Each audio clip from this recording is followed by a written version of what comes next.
बिस्मिल्लाहिर्रहमानिर्रहीम। तख्लीक़ हज़रत आदम अलैहिस्सलाम। हज़रत आदम अलैहिस्सलाम के ना बाप हैं ना माँ, बल्कि अल्लाह ताला ने इनको मिट्टी से बनाया है। चुनांचे रवायत है कि जब खुदावंद क़ुद्दूस ने आपको पैदा करने का इरादा फरमाया तो हज़रत इस्राईल अलैहिस्सलाम को हुक्म दिया कि ज़मीन से एक मुट्ठी मिट्टी लाएं। हुक्म खुदावंदी के मुताबिक हज़रत इस्राईल अलैहिस्सलाम आसमान से उतरकर ज़मीन से एक मुट्ठी मिट्टी उठाई तो पूरी रुए ज़मीन की ऊपरी परत छिलके की मानिंद उतरकर आपकी मुट्ठी में आ गई, जिसमें 60 रंगों और मुख्तलिफ कैफियतों वाली मिट्टियाँ थीं, यानी सफ़ेद, स्याह, सुर्ख, जर्द वगैरह रंगों वाली, और नरमो शीरीं, सख्तो तल्ख, नमकीनो फीकी वगैरह कैफियतों वाली मिट्टियाँ शामिल थीं। फिर इस मिट्टी को मुख्तलिफ पानियों से गूंदने का हुक्म फरमाया। एक मुद्दत के बाद ये चिपकने वाली मिट्टी बन गई। फिर एक मुद्दत तक ये गूंदी गई तो कीचड़ की तरह बदबूदार गारा बन गई। फिर ये खुश्क होकर खनखनाती और बचती हुई मिट्टी बन गई। फिर इसी मिट्टी से हज़रत आदम अलैहिस्सलाम का पुतला बनाकर जन्नत के दरवाज़े पर रख दिया गया, जिसको देखकर फ़रिश्तों की जमात तअज्जुब करती थी, क्योंकि फ़रिश्तों ने ऐसी शक्ल व सूरत की कोई मखलूक कभी देखी ही नहीं थी। फिर अल्लाह ताला ने इस पुतले में रूह को दाखिल होने का हुक्म फरमाया। चुनांचे रूह दाखिल होकर जब आपके नथनों में पहुंची तो आपको छींक आई, और जब रूह ज़बान तक पहुंच गई तो आपने अल्हम्दुलिल्लाह पढ़ा, और अल्लाह ताला ने फरमाया कि यरहमकुल्लाह, यानी अल्लाह ताला तुम पर रहम फरमाए।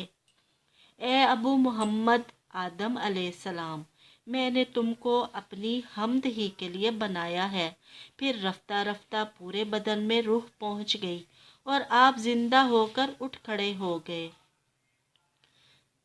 तिरमिज़ी और अबू दाऊद में ये हदीस है कि हज़रत आदम अलैहिस्सलाम का पुतला जब मिट्टी से बनाया गया, चूँकि वह मुख्तलिफ रंगों और मुख्तलिफ कैफियतों की मिट्टियों का मजमूआ थी, इसीलिए आपकी औलाद यानी इंसानों में मुख्तलिफ रंगों और किस्म किस्म के मिजाजों वाले लोग हो गए।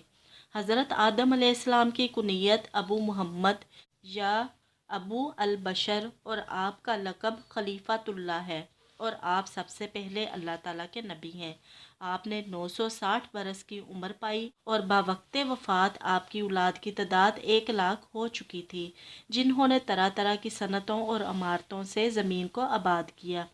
कुरान मजीद में बार बार इस मज़मून का बयान किया गया है कि हज़रत आदम अलैहिस्सलाम की तख्लीक मिट्टी से हुई। चुनांचे सूरह अल इमरान में इरशाद फरमाया है कि बेशक ईसा अलैहिस्सलाम का हाल आदम अलैहिस्सलाम की तरह है कि इन्हें मिट्टी से बनाया, फिर फरमा दिया कि हो जाओ तो फ़ौरन हो गया। बेशक हमने इंसानों को चिकनी मिट्टी से बनाया।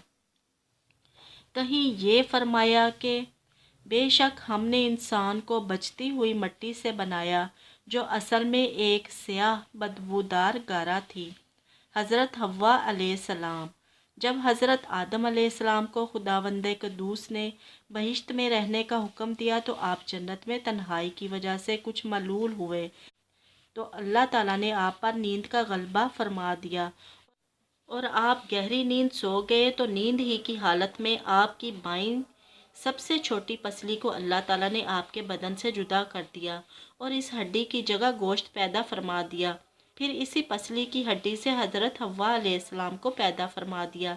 इसीलिए हर मर्द के दाएं तरफ 18 पसलियां हैं और बाएं तरफ एक कम यानी 17 पसलियां हैं। पसली के जुदा होने से हज़रत आदम अलैहिस्सलाम को कोई तकलीफ़ नहीं हुई, बल्कि आपको एहसास भी नहीं हुआ कि मेरी एक पसली जुदा हो गई है। जब आप नींद से बेदार हुए तो ये देखकर हैरान रह गए कि एक नहायत ही खूबसूरत और हसीनो जमील औरत आपके पास बैठी हुई है। आपने इनसे फरमाया कि तुम कौन हो और किस लिए यहाँ आई हो? तो हज़रत हव्वा अलैहिस्सलाम ने जवाब दिया कि मैं आपकी बीवी हूँ और अल्लाह ताला ने मुझे इसलिए पैदा फरमाया है ताकि आपको मुझसे उन्स और सुकून कल्ब हासिल हो और मुझे आपसे उनसियत और तस्कीन मिले, और हम दोनों एक दूसरे से मिलकर खुश रहें और प्यारो मोहब्बत के साथ ज़िंदगी बसर करें। اور خداوند قدوس کی نعمتوں کا شکریہ ادا کرتے رہے۔ قرآن مجید میں چند مقامات پر اللہ تعالیٰ نے حضرت حوا علیہ السلام کے بارے میں ارشاد فرمایا ہے اور حضرت آدم سے ان کی بیوی کو پیدا فرمایا اور ان دونوں سے بہت سے مردوں اور عورتوں کو پیدا فرمایا۔ صدق اللہ العلی العظیم۔